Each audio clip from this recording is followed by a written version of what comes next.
cherry nose. I'll look at that. Oh, Lord. Okay, I'm ready.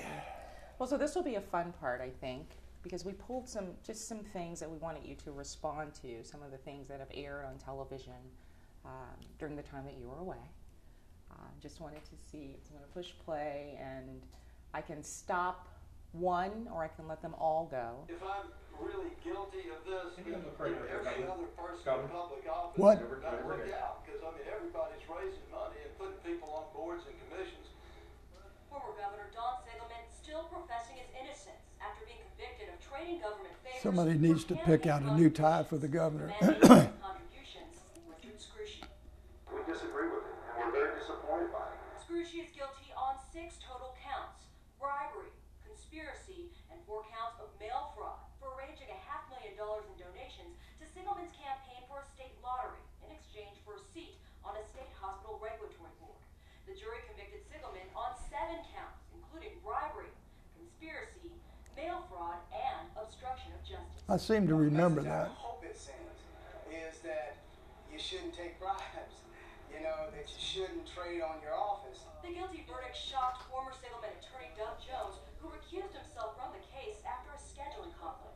I've never believed it, and I'm stunned and sad by the verdict. And shock filled the airwaves too. Wanda and Chef, what was the most thing that was, you know, kind of surprising to y'all when y'all? Scrushy looked like he had Teflon, and I'm really surprised by that. John Carroll, dean of the Cumberland School of Law at Stanford University, has been following the case closely. He believes it was a compromise verdict, and jurors convicted Scrushy and Siegelman on the contribution counts because they were simple to understand and seemed suspicious. It was a very difficult case. Some people wanted to convict on everything, some people wanted to acquit on everything, so they could decide on this very simple count.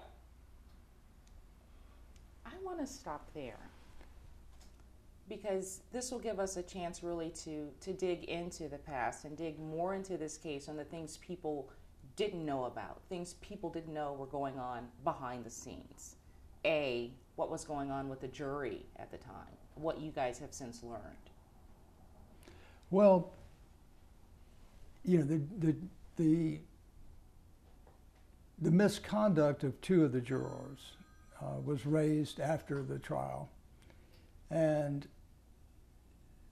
Judge Fuller, who obviously had a conflict, as we've discussed, did not even ask these jurors if they had actually sent emails to each other and to other jurors trying to convince them of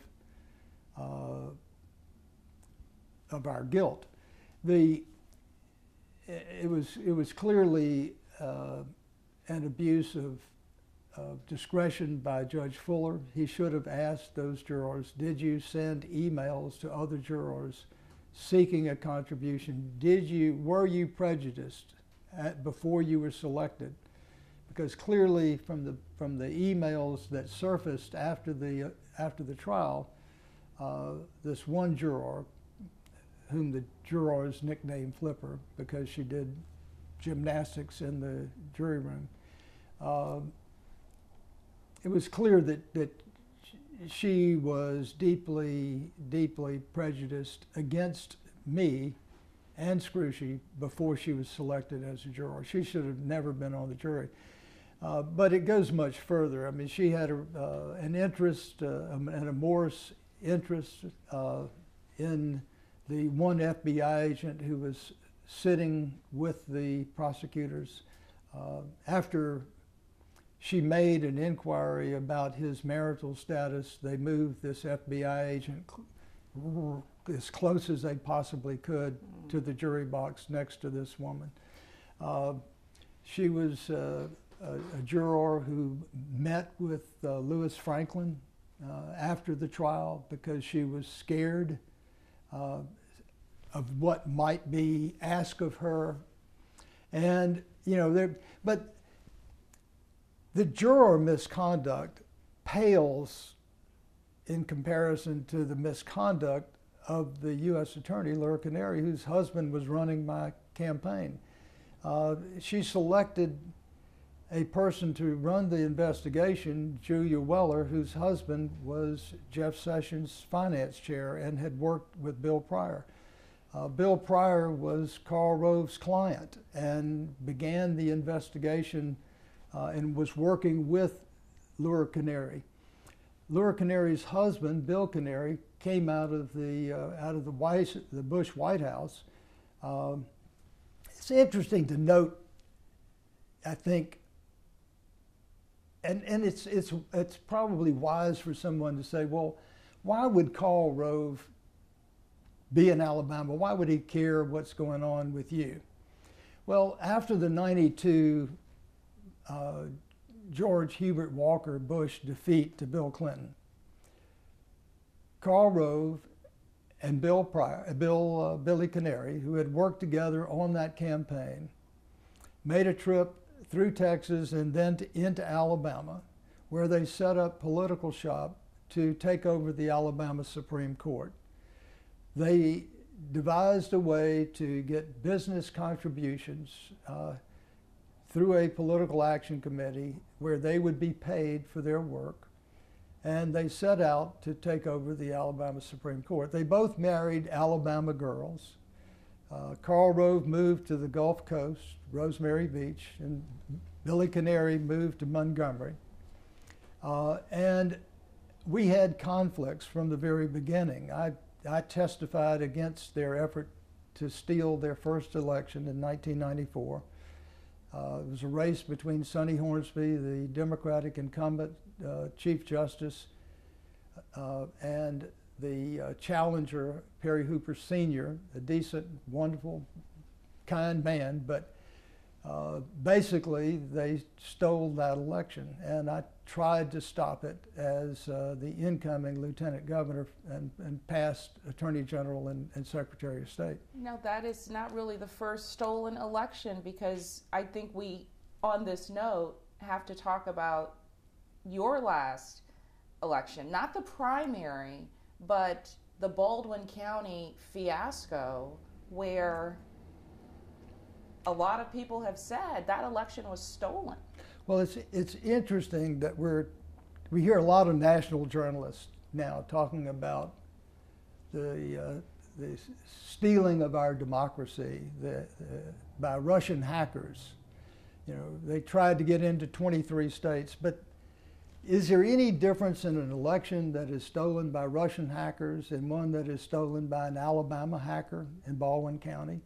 Because that is exactly what Professor James Gunlock of Auburn said happened, that a hacker had manipulated the outcome of the Baldwin County results in one single precinct, one voting precinct. They shifted enough votes to swing the election from me to my Republican opponent. And in an effort to secure that stolen election, William Pryor, Bill Pryor, who now sits on the 11th Circuit Court of Appeals, the court that I have to travel through for any relief, helped steal that election by participating in an illegal certification days before Alabama law allows. Bill Pryor was Karl Rove's client. Karl Rove vetted Bill Pryor for a seat on the 11th Circuit. Jeff Sessions pushed his appointment, and after he was appointed, Jeff Sessions said, "We would have gotten Bill Pryor on the bench earlier, but we needed a Republican governor in place first." In 2003, polls, political surveys in Mobile and Birmingham showed that in a rematch between me and Bob Riley in 2006, that I would win hands down. I would beat Bob Riley like a drum. It was then that the Republican Party chairman, Marty Connors at that time from Birmingham, traveled to Washington, D.C. to meet with Jeff Sessions to determine the parameters under which Jeff Sessions would challenge me in a 2006 gubernatorial race. It was after that Jeff Sessions' retired FBI agents built the case that was thrown out by U.W. Clement in 2004 as the most unfounded case over which he had presided in his nearly 30 years on the bench. And they built the 2006 case. Now, Jeff Sessions decided not to run because one of his conditions was that Riley step aside, and Riley did not and would not step aside. And so kind of thwarted his plans for the governor's office. Let me get this, because I have some sound with Judge Clement, because Judge Clement not only dismissed that case, he sort of watched what was going on with you and sent a letter to President Obama asking again that you be pardoned, joining in with those 101 attorneys general, 113, that what happened was wrong, and that he was imploring the president to take a look. But listen to this. There are many at the national as well as state level. There are many very respectable commentators and legal observers, even attorneys generals throughout the nation, who have seriously questioned the justice involved in the continued incarceration of Governor Siegelman. But I do think that it is a continuing injustice for the Obama administration not to pardon Don Siegelman. Doesn't get any stronger than that. But, you know, I spent my entire life, adult life, and well, maybe my entire life, but I was elected to my first office in the second grade. But anyway, believing in the system and promoting the system. And in the 60s, I was up to my neck in anti-Vietnam War activity, but I was on the side of registering people and getting them to vote and to run as delegates to both the Republican and Democratic conventions, finding a peace candidate and getting them elected. You know, I believed and still believe in our system of government, but having gone through this trial and hearing the words guilty, when I knew, you know, I don't know what Richard Scrushy did in Birmingham with Health South, but I know what happened in Montgomery. And he never asked me to be on that board, and I never offered him that board in exchange for that contribution. It's total made-up stuff by one of their witnesses, Nick Bailey. So I knew that our system was flawed.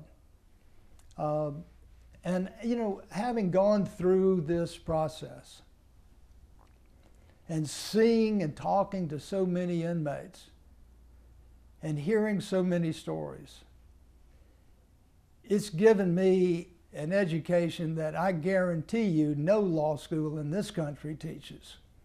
I had to laugh this morning. I got a piece of mail inviting me to participate in a continuing legal education course on the ins and outs of criminal defense law. And I thought, these guys don't know what they're talking about.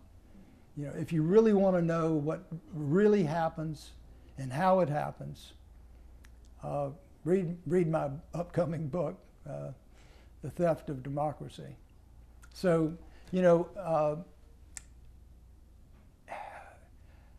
having been there and seen it and knowing what happened, I also know how to fix it. So, you know, if we are to find, if there's a purpose in every situation, or if in every situation that we find ourselves in, we are to seek a purpose and a meaning, then I know, I mean, you know, God's message came through real clear. You know what's wrong. Now fix it. So I plan to spend the rest of my life or as long as it takes. Fighting to balance the scales of justice, to fix those things, and it's not a lot of things that need to be fixed, but there's some major things that have to be dealt with. Well, let's talk about, because your case and what went on to get you in front of a judge in the first place. Right. From a criminal standpoint, people went after you for personal political reasons. When we tell people, this is an important case, when 60 Minutes does this story, when you read about your case in the New York Times or Washington Post, people pay attention, because if it can happen to you, what about just the average person? Well, it does happen to the average person. And they get hammered as well. Just like Juan Garcia got 25 years for a couple of half ounces of marijuana. It happens and can happen to anybody, because, as George Will said, the prosecutorial, we can do that again. As George Will said, prosecutorial discretion is vast, and it can be misused, and people can be silenced or targeted at the will of a prosecutor. That's why there has to be some adjustments made in our criminal justice system. I have written about it. The Washington Post and the Wall Street Journal have published a couple of my articles while I was in prison, where I discuss some of the things that need to be changed and how to change them. But you have a question. I want to read something to you, because Troy King, Alabama's former Attorney General, said, because I asked him about your case. He's somebody that we interviewed. Oh, okay. Talking about Alabama politics and Republican-Democrat divide in the state. He said, in your case, yes, it does reek of politics. And he said, I've had something of a change of view about prosecution of political figures. Certainly, look, the public trust is one of the highest, most sacred things anybody can be given. You should be faithful to your oath. You should serve the people for the job that you apply for and be rewarded through a vote. That's very important, that those people administer their oaths and that they are good stewards of the public trust. However, it appears to me across the country, and I can speak about this because they had a grand jury investigate me for a year, and it was nothing more than trumped up politics by a lot of the same people who were involved in the Siegelman case. Alabama politics, is this unique to Alabama? Or is this something now, because of that machine of appointing political operatives in the court system, right, that this can happen across the country? You've said a couple of important things. Karl Rove worked in the Nixon White House and worked for Don Segretti, who was involved in the dirty tricks part of the Nixon campaign. And Karl Rove, when he came into power under President Bush, basically decided that he was going to politicize the U.S. attorneys that he appointed. They were going to represent his view of politics. And those that didn't, he tried to get rid of and fired some, or was alleged to have had a hand in their firing, and it's clear that he did. And those that pursued his goals, like Laura Canary and Alice Martin from here in the Northern District, even though they failed repeatedly, they were given praise and promotions.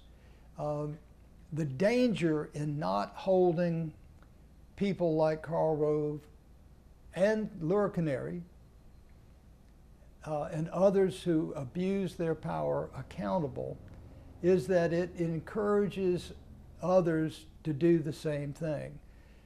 So that's why, you know, this FOIA case that we have pending is so important to reveal not only the abuse of power of those who were involved in my direct prosecution, but also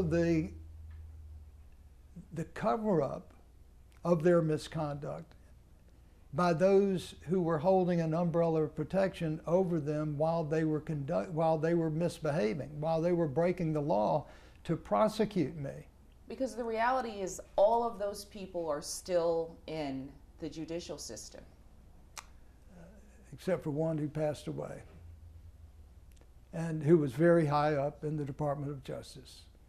And, but yes, they're either in the judicial system or could be. Some of them are judges, some of them were, and maybe still are, are U.S. attorneys. And without holding people accountable, that means, hey, I got away with it once, so I'm going to do it again. So yes, it's dangerous, and it is a threat to our system of government. It's a threat to our democracy. It's a threat to our freedom. So yes, something both has to be done to shine the light. Let the light shine in on these dark places in our government. You know, the system has gone on under this concept of we don't want the light to shine in too far because we don't want people to know really what's going on. So, but it's important at least to open the flap of the tent enough to let a little light in and to let a little of the stench out so that we can get our system of justice back on track so we can balance the scales of justice and reset America's moral compass. Because there is a whole nother generation watching what's going on. And this democracy has been around for some time, and as this model to the rest of the world, it has to sustain itself. But if you have that many bad apples, when young people see the system and they see what's going on and they see what happened to you, and here you are still under the thumb of the DOJ, they have to be very concerned. When we came here, when I interviewed Joseph, you said something that reminded me of what he said, because I asked him, would you ever go into politics? And can we play that? I just want you to see what he said about, I can imagine, watching your case and what happened and why he chose going into law as a career. What's remarkable about my dad, and he's been this way his whole life, not just through this ordeal, not just while he's been in prison, but he maintains high spirits. And while he's in prison, he's been trying to help other people. And a lot of times he forgets about his own situation because he'll get so consumed with trying to help somebody else with theirs. Even outside of my dad's immediate presence, if I've walked to the restroom or to get some water or something while visiting him, I've had other inmates come up to me and tell me that they have his back. Look at him. How does that make you feel?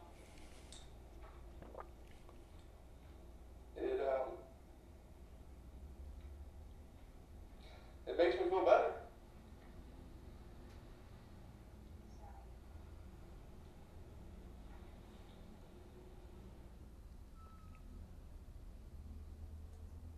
I'm going to get you to react to that. That wasn't the question, but here's a guy who has believed in you all of his life, chose a career path to fight for this truth that you talk about.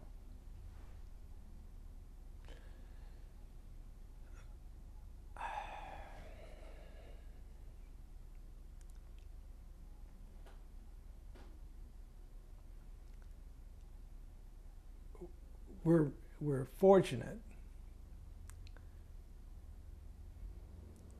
as a country to have young men and women with the spirit and sense of justice and understanding of right and wrong, like Joseph. And of course, you know, I've been blessed with my family, with Joseph and Dana as my children, who have stood and fought for me. But it's, you know, it's not easy, and it's, you know, it's, you know, I tell you, you know, the tears come when I see the